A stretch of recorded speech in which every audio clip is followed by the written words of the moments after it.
I was standing in the cramped kitchen of my daughter's house, peeling potatoes with hands that had cooked her thousands of meals growing up, when I overheard her whisper in the hallway, not knowing I could hear every word. "She's just extra. An extra mouth to feed. She doesn't pay rent, doesn't help with the kids. I didn't ask her to come live here." Her voice was sharp, cold, almost disgusted. I stopped mid-peel, the knife hanging loosely in my hand. I'd only moved in after my hip surgery, and only because she'd insisted. Said it would be nice to have Mom around again. I gave up my own apartment to come here. I sold half my belongings. I let go of my space, my rhythm, my peace, because I thought I still mattered. Please subscribe to our channel and tell me in comments from where are you watching this video. But I didn't, at least not to her. When I limped back into the dining room and quietly continued my work, I didn't say a word. She walked in minutes later with her perfect smile, pretending nothing had happened. I played along. I've always been the kind who swallows pain and keeps the peace, but something inside me cracked that day. Not like a bone, but like a rope that finally gave out after too much strain. It wasn't just the words. It was the way her husband agreed with her. "She's not our responsibility," he said flatly. "Your brother sends money. Why can't she go to a nursing home or something?" A nursing home, like I was luggage too big to carry. They had 3 spare bedrooms, a house I helped them buy when her husband lost his job 5 years ago. I'd dipped into my retirement savings to help with the down payment. They never mentioned that now. Later that night, they didn't even serve me dinner, just quietly told the kids to eat, while I sat at the far end of the kitchen with a single piece of bread and some leftover tea. My granddaughter offered me a cookie when no one was looking. I kissed her tiny hand and held back tears. The next day, my daughter came in holding a spreadsheet. "We've been going over our budget," she said with the tone of someone dismissing an employee. "Things are tight. We think it's best you find other accommodations."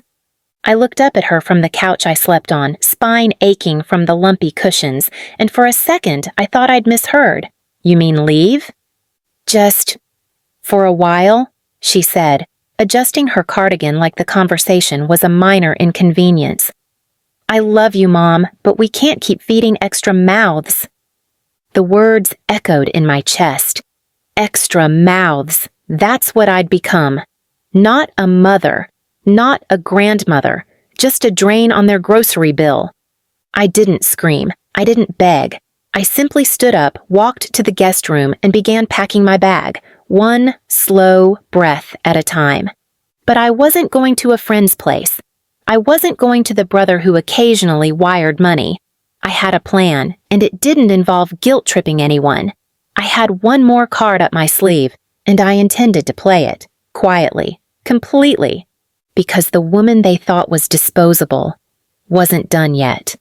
I left their house that afternoon without a single word of protest. My daughter didn't hug me goodbye. My son-in-law didn't even step out of his office. Only my little granddaughter stood by the window, waving sadly with her tiny palm pressed against the glass, as if she knew something the adults had long forgotten, that love should never be conditional. I didn't go far. I called a woman named Margot, a childhood friend I hadn't spoken to in years. She was surprised to hear from me, but when I explained everything, she insisted I come stay with her, just until I got back on my feet.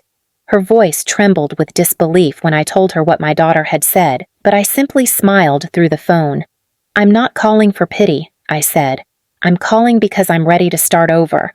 What they didn't know, what none of them bothered to remember, was that before I was a mother, before I was a housewife, I was a woman with ambition, with skills, with vision. I had been a silent partner in a small real estate firm for over a decade. I kept the books, managed the finances, and learned the game. When the kids were grown and my husband passed, I never fully stepped away. I just stayed quiet. But I had never stopped working. And I had savings. More than they imagined. I also had shares. When my former business partner passed away 2 years ago, he left me his half of the company in his will. I didn't tell anyone, not even my daughter. They thought the occasional wire transfer from my son was my only income. Let them believe it. In the weeks that followed, I stayed at Margot's place and poured myself into a new mission. The resentment no longer weighed on my chest like a boulder. It lit a fire in my spine. I reconnected with my firm, took over operations quietly, and began scouting properties again. One of the listings that crossed my desk nearly made me laugh out loud. A resort. A charming lakefront estate, complete with cottages, walking trails, a boathouse, and a large main building that had once been used for family retreats and events.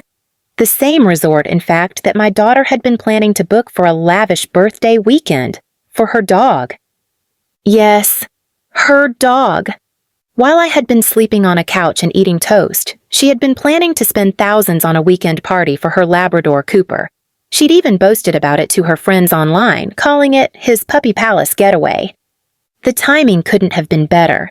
I made an offer on the resort, a full cash offer. No delays, no conditions. My firm moved quickly, and within 2 weeks, the papers were signed. I didn't announce it. I didn't post about it. I simply waited. 3 days later, I received an email from the resort's previous management. "We've received an unusual request," it read. "A booking inquiry from a woman who says she's your daughter. We assume you'll want to handle this personally." Yes. Yes, I did. I watched the booking request come through. The grand suite, the dog-friendly cottages, the catering, the pet spa. She had no idea who now owned it. I approved the reservation. And then, the day before the event, I canceled it. With one click. Then, I sent a short, polite email. "Unfortunately, your reservation has been declined. The resort is currently closed to private guests while we prepare for a family healing retreat. Kind regards, Ownership." She called the resort in a panic, but no one gave her my name. She screamed at the staff, demanded a refund. She didn't get one. The non-refundable policy she had accepted in the contract stood firm. And I was already there, in the owner's suite, sipping tea on the veranda overlooking the lake. I had no plans for a party, just peace, just restoration, just proof that the extra mouth they kicked out had built a feast without them. But I wasn't done yet. The final part of my plan was still waiting. The part that would ensure they never again looked at me as something disposable. And it would be served, not with vengeance, but with elegance, and just a pinch of irony.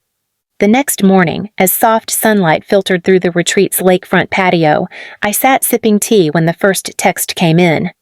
"Mom, did you cancel our reservation? They're saying the deposit is void. The baby's birthday party is ruined. Call me." I didn't respond.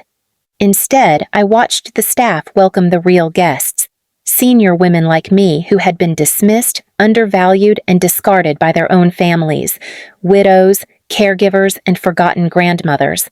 They were ushered in with warmth, receiving room keys, spa appointments, and a weekend of peace. My gift to them, my statement to the world. By noon, my phone buzzed with frantic messages. My daughter, my son-in-law, their anger rising. "You bought the whole resort? Seriously? What the hell, Mom? This is messed up." I finally responded with a single photo. Me, standing on the resort's deck surrounded by smiling older women with a caption, "This weekend is for the women no one made room for." A few hours later, my daughter showed up in person, red-faced, pushing past the staff. "Mom, this isn't funny. You're ruining everything." I looked at her calmly. "I'm reclaiming everything." She sneered.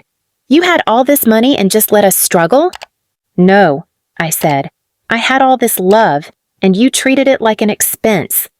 She froze, unprepared for the mirror I held up. I didn't yell. I didn't cry. I just stood there, rooted like the trees lining the lake. "I asked for shelter," I said softly, "and you gave it to a dog."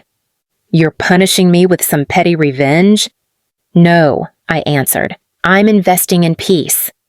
Just then, a staffer approached with a clipboard. "Ms. Eldridge, do we go ahead with the women's shelter funding near the west side?" I nodded. "Yes. Make sure it has extra beds and heating. Some women come from colder places than weather." My daughter turned to leave, humiliated, but not before muttering, "I'll never forgive you." "I know," I said, but I finally forgave myself. A month later, she tried calling. I let it ring. The house? Sold. And in a twist only life could script, I donated a portion to an animal rescue, naming a quiet garden Cooper's Corner in the dog's honor. He never made me feel unwanted, and in the end, it was his kind that got the backyard.